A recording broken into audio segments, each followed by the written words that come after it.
The following is a Spirit Street production. Starting to get into a little bit of conference play. Got a game this week, Kansas State versus Arizona. That technically is a non-conference game, but obviously against conference opponents. TCU taking on UCF. That is a conference game. A lot of good games. Let's check out the lines. Got Ryan Gilbert here today to go over exactly who we think you should be placing bet or could be placing bets on. This is the Big 12 Insiders. Welcome to the Big 12 Insiders, your Big 12 sports show, presented by Synergy Financial Partners. Now let's go to booming North Texas, home of Studio 73. Here's your host, Brien Hanley. Hey, everybody, what's going on? Welcome back to the Big 12 Insiders. This is your man, Big B, Brien Hanley. Got Ryan Gilbert again with us today on this great Friday to go over some of the lines of the games this weekend. Ryan, how are you doing today, my man? Doing well as always, Big B. I guess Kelly in Vegas just wasn't good enough, and I'm just so great at picking these lines that you'd rather have me on, huh? Yeah, I appreciate it. Absolutely. Kelly's not going to like you saying that about her either. And she'll be back next week, and I'm going to tell her that you said that. All right. But let's get to it, man. Some good games. Look, last night, Arizona State at Texas State. Arizona State covered. -2.5. A lot of people like Arizona State. First of all, just to talk about that game just real quick, Gills, I mean, I just think a lot of people are so surprised that Arizona State got off to this 3-0 start. A lot of people thought it could be 1-3, and here they are sitting at 3-0. I'm impressed with what they're doing so far. Sure. Yeah, the door's open, man, heading into, with conference play and everything. Yeah. I mean, we talked about it with all these schools that were up near the top, right? The door's open to make a statement in the new league. Well, hey, don't forget about those teams that were picked at the bottom, like Arizona State. Exactly. So let's get into the games here on Friday. First up, we got Kansas taking on UNLV. It's going to be at the soccer stadium there in KCK. I think it's Children's Mercy. I think that's the name of it. The Kansas 7-point favorite. UNLV is not a pushover.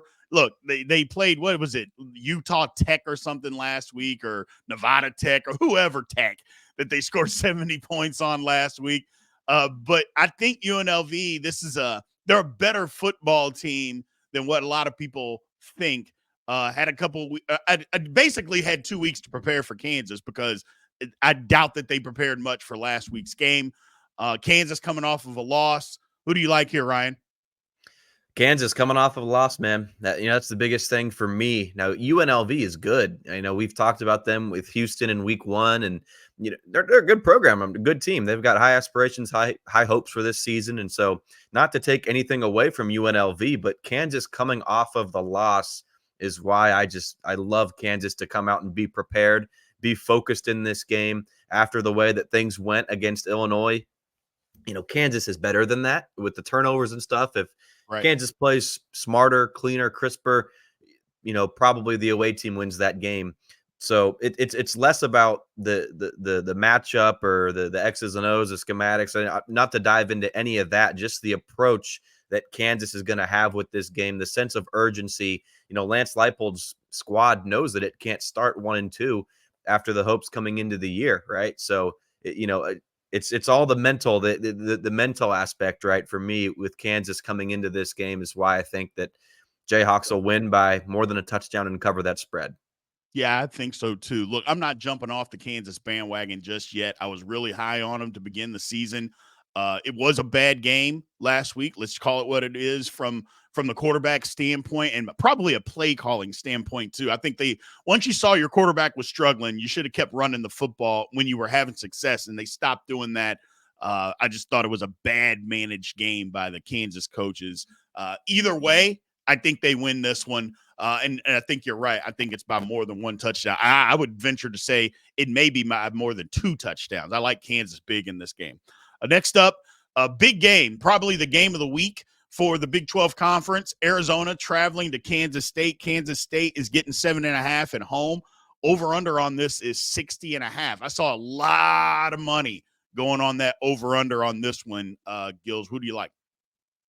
It feels like Arizona and Kansas State are very both teams are in the same spot. Struggled 2-0, obviously, on the season, but struggled. Some games have looked rather ugly offensively, defensively, you name it. And so 7 points or 7.5 points is just too many, in my opinion. There's too many question marks. Obviously, covering Kansas State, I maybe see all of the weaknesses, right? They just kind of show up covering the team, but I just wouldn't feel comfortable laying a whole 7 points, 7+ points against an Arizona team that had maybe a little bit less of an expectation heading into this year, but certainly a program, a team that can compete for the Big 12 title. So I'm not necessarily hitting the panic button on Kansas State to open up the season, right? Open up the playbook. Things should get clicking for the Wildcats, but also for Arizona, I'm not going to hit the panic button on the way that team, Brent Brennan's squad, has started off the 2024 season either. And so I think this is probably closer to a coin flip than anything. I think that K-State should be favored by a field goal, not a whole touchdown. So, I'm not calling it one way or the other. I have said that I think Arizona does come in and pull off the upset by a couple points, but for anything for the spread, to be at a whole touchdown is just too many points for me. So I love Arizona to cover the spread here. Yeah. I'm tending to lean that way. I know you disagree, like Big B. Over. I know you What's disagree, that? Big B. I said I know you disagree. You think K-State's going to come out and have this be the coming out party? I do. I think K-State's going to have a coming out party. I'd like K-State in this one. I'm not feeling as confident. I just think K-State can blow this game open. Maybe it's the middle of the third quarter. They go up by a couple of touchdowns. But what I really like is the 60.5. I like the over on this. I do. I'm all over that. I just think both teams are going to score. K-State's going to open the playbook. They're going to have to. They can't play the same way, the same conservative way and win this game. They're just not going to be able to do that. And when they do open it up, I think that's going to open up the floodgates. This is a typical bounce back week from a dud of a game. K-State gets back on track this week. So moving to Saturday, Oklahoma State, Tulsa. A lot of people are questioning this one at -20 Oklahoma State. First of all, I love that they're playing this game in Tulsa. I know why they're playing it in Tulsa. Tulsa's got big time high school football there, so I get it. I like it. But that 62.5 over, to me, I think unless they think Oklahoma State's going to run up the score, that one seems light. But I think I like the -20 in OSU on this one. Well, if Oklahoma State's supposed to win by 20 points, that tells you that it probably won't be that close of a game, right? So Oklahoma State, we know that, establishing the run is going to be key for that team. And, Tulsa had a rather, not a slugfest, but 28-24 against Arkansas State. Doesn't seem like it's going to be a high scoring game. So assuming that Oklahoma State can build its lead, chew clock, run the ball, I love the under of 62.5 on this game, Big B. Great. Next up, Cincinnati at Miami of Ohio. Look, Cincinnati fans have been mad at me all year, and I'm going to continue to make them mad. I picked Cincinnati to win the game, but I don't think they cover. At -3.5, I think it's closer than that. I'm going to say that Miami of Ohio actually covers, but Cincinnati wins. That half point, man, can be big. Right? If they win by a field goal. But disclosure here, I got a couple unders here. Obviously, this is the next under I like. It's 46.5, Miami of Ohio. You look at the first two games of the season, 13-6 and 13-9, the final scores there. Cincinnati, don't want, the Bearcat fans coming at me, but certainly Cincinnati hasn't done a whole lot to tell me that they can be a high potent offense. And obviously that's a rather lower total points mark than most games in college football, but it's there for a reason. It's low for a reason. So I like the under here as well. Absolutely. Moving on, North Texas against Texas Tech, or at Texas Tech. Tech's getting 9.5 at home. Tech has looked lousy. Last week, Tech didn't even look like it wanted to compete in the game. I get Taj Brooks didn't play, but that doesn't give you a reason just not to show up, and they didn't. 69.5 on the over-under on this one, Gills. Look, I've had some people tell me that I should take the over and like the over. I'm going to do it. I like the over on this one. I think it's going to be high scoring. I think it could be 28-22 at halftime, something crazy like that. I like the over at 69.5. If you want to bet that, man, by all means, go ahead, have fun with it. But after what we've seen with Texas Tech, if you want to bet North Texas, you've got your reasons to believe in that cover. Great. If you want to just sit back and say, I'm not betting on this game, I'm not touching it, great.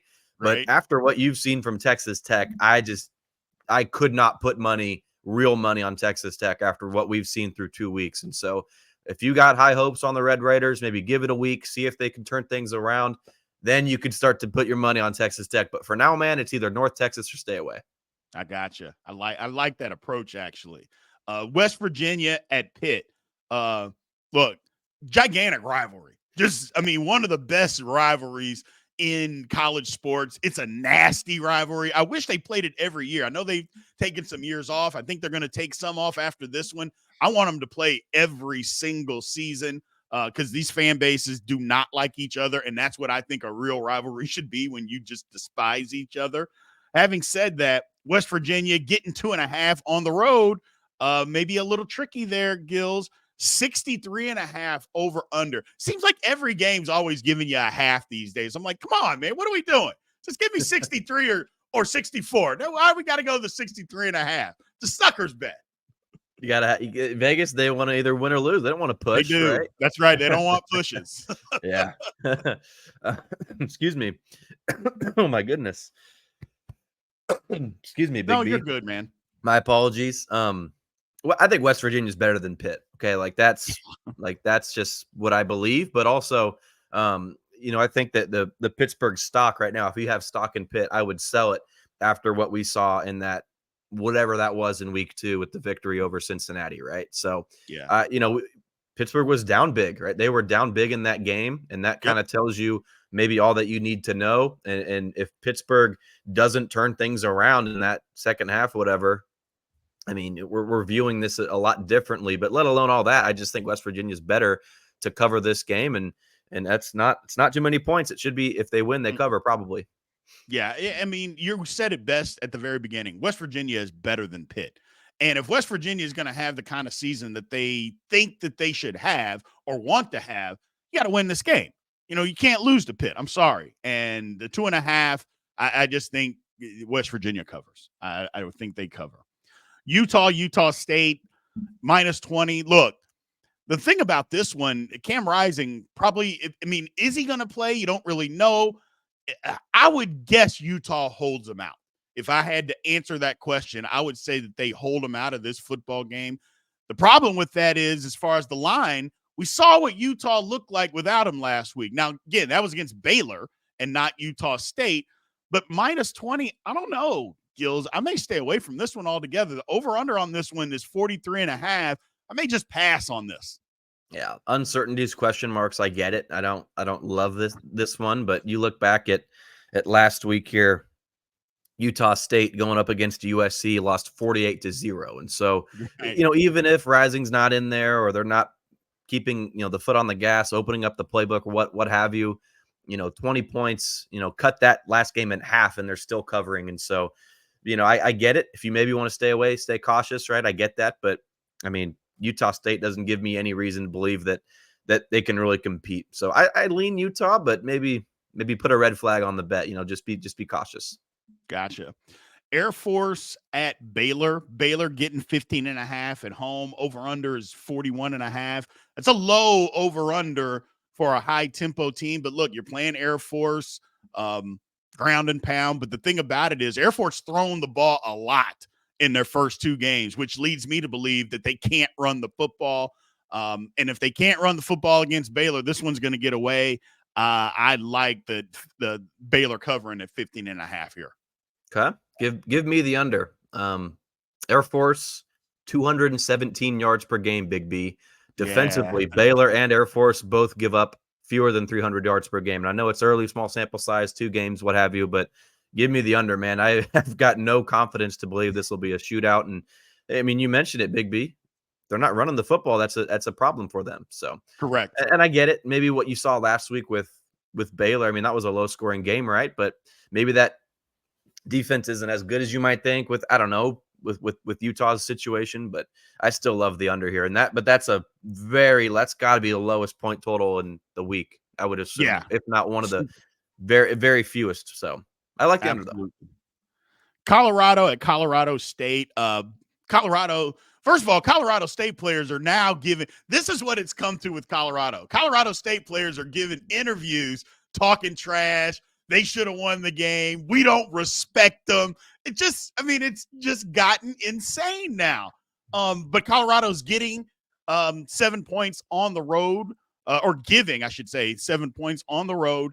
Over under at 57.5. That's what I like on this one. I'm taking the over. I think Colorado wins the game, and I think it'll be a shootout. I've got no faith in Colorado to cover. No. The 2 times that Deion Sanders has only covered 2 times Correct. ever at Colorado. One of them was the Nebraska game from last season, where Nebraska just shot itself in the foot and kind of a rather fluky game. And then the other time was ironically against Colorado State. But that's a game that went to overtime. They win by 8. Like, that's not a, they didn't really win the game by 8. Obviously they did, but overtime, that was a much closer game than you might think. And so Deion Sanders, man, I've got no real faith in there. And obviously, a lot of money's probably coming in on Colorado just because of the name, the brand, all that stuff. So who knows what this line, if this was just Team A and Team B playing, if it would look any different, who knows? It might not, but I got no confidence that Colorado can cover this. So I like Colorado State to cover, especially, Big B playing at home. Yeah. So UCF at TCU, underrated game. This is a really good football game that's coming up. Easily, in my opinion, the second best game of the weekend for the Big 12. UCF minus 2.5. I actually like UCF. I like I'm high on them. I wasn't as high in the summertime as what I am right now. I think UCF's got a good team. They're going to run the football. They have a really good underrated defensive line as well. So I like UCF on the road, getting the points or giving 2.5. I like them winning. Agreed. UCF opened up as the underdog, actually, and so the money came in, and I agree with it. Right. UCF's got statistically the best rushing attack in the country right now through 2 games. And so, yeah, I mean, that line shifted for a reason. I'm with you, Big B. I'm all in on UCF here, playing on the road. Next up, Rice at Houston. Rice, I don't know that much about. Here's the thing about Houston. Horrible first game, and we talked about it on several different podcasts on Big 12 Insiders, is that we think that Willie Fritz just kind of let the reins go week 1. You guys aren't listening. Go out there, do your thing, see what happens. And they did, and they got embarrassed. Week 2, you're going to do it my way or you're not going to be here. They go to OU and have an opportunity to win with the ball to go try to win the football game. I think the line is -4 here, and I understand why. But I like Houston, and actually, I'm going to say it. I like Houston big in this one. Big B, I disagree. Houston played well against Oklahoma, certainly 100% without a doubt. But you mentioned it. Cougars had a chance to win that game, on the road. Like, that's what you live for, growing up, and you're dreaming about that moment, right? And come up short. I just think that that's such a demoralizing loss that, you look at Willie Fritz has to rally his troops together after the way that week 1 went, an embarrassing loss. They prepare all week. They play very solid against Oklahoma, but they just come up short. That one has to sting. So I just don't know if Houston's going to come out and be prepared as it should be after the way that Houston lost the last game. So, Houston definitely played well. It's kind of like what I talked about with Kansas. Just the mental side of things is why I'm actually going against Houston here. Again, nothing about Rice, nothing about Houston, the way they play, just the way that the mentality for Houston coming into this game. I don't know how they'll respond to that tough loss. Gotcha. And then the last one before we wrap it up here, BYU at Wyoming. BYU, big win last week on the road against SMU. Wyoming, people thought Wyoming coming into the season could be a little bit of a spoiler. It has absolutely not worked out that way. Now, don't get me wrong. Laramie's a tough place to go play football. -11 for BYU. I don't know, man. And then the over-under is 40.5. tricky. I Wow. may pass Okay. on this one, but if I have to take one, I'm going to take the I don't know. Man, I can't even think of it. 40 and a half is such a small number, Gills. It's like, oh my God. But I watched BYU last week. I watched them up front in person, and their offense just wasn't great. I'm just not comfortable since wanting to take, and I know Wyoming's offense isn't any good. So, Right. but 11 point, give me BYU minus 11. Just give it to me. We found one lower than Baylor Air Force. Point total was right in front of us this whole time. I don't know what to believe or think here. Like, okay, is SMU was that like a fluky win, or was that real? Like, is SMU legit, right? Like, I look at Wyoming. Like, is this team, are they really that bad or not? Like, they're 0-2, obviously. The blowout loss to Arizona State to open up the year. They lose to Idaho, which you think, oh, Idaho, terrible loss. But Big B, we saw what Idaho did to Oregon in week 1. Like, they had them on the ropes. And so I just don't really know what to believe or think here. Again, BYU, 11 points over Wyoming. If you know nothing about college football, whatever you're thinking, BYU all the way, right? Especially after the way that BYU played on the road and beat SMU, right? They were double-digit underdogs in that game, correct? So I don't know what to believe or think here. None of this is really adding up or making sense. Maybe we'll know after the game. And so I hate to not give you a pick, but I don't like either side here or the over-under. I don't know what to think. I guess you can't make up your mind either, Big B. We're torn on this one.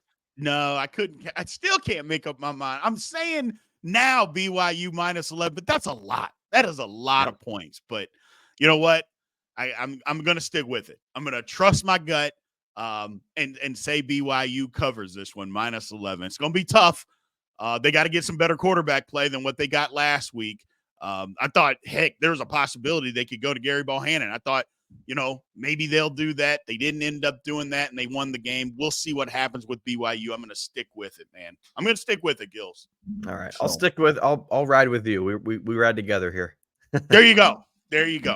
Well, man, I appreciate it, Ryan, for you joining us again, man. I love doing these shows, just giving people a different type of feel. Again, we're not betting experts by any means, so we're not out here giving betting advice. We're just telling you what we like, and what the games are going on that we like to do. So appreciate everybody again joining us on the Big 12 Insiders. Remember to follow, comment, like, subscribe, all that good stuff. Hit the notification bell so you know when all of the videos and all the podcasts are coming out. We appreciate your support, and we will check back with you soon. Thank you. This has been a GoPowercat.com and Spirit Street production. Please support this show by subscribing to this YouTube channel or follow us on your favorite podcast platform.